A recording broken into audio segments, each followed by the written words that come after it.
ഏത് നേരത്തും അവൻ്റെ കഴുത്തേ നൂരി പോവാണേ. അത് എന്നിട്ട് തൊടലും ഇല്ല, ഒന്നുമില്ലാണ്ട് ഓടി ഓടി ഈ വാതിക്കലേക്ക് പോരും. ഇറങ്ങിയും പോവുകയില്ല. പോടാ പോടാന്ന് പറഞ്ഞാൽ കൊല്ലാൻ തുടങ്ങും തിരിഞ്ഞു നിന്നുകൊണ്ട്.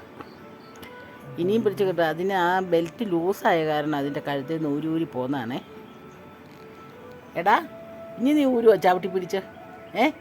അവനങ്ങ് മസ്തിൽ പിടിച്ച് ഇങ്ങനെ തൂങ്ങി നിൽക്കുമല്ലേ, അതല്ലേ ഈ ഊരി പോരുന്നത്. നീ ഇപ്പം നോക്കിയേ, ഇപ്പം എന്ത് പഞ്ചഭാവമായിട്ടാ നിൽക്കണേ നോക്കേ. കള്ളൻ ഇങ്കുറാണ് ഇത്, ഇങ്കുറാണോ ഇത്?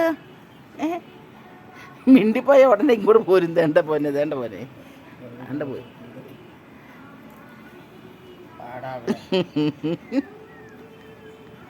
എവിടെ ഇതൊന്ന് കെട്ടി ഇടപാട് തീർക്കാൻ പറ്റൂലെന്ന് തോന്നുന്നു കണ്ടിട്ട്.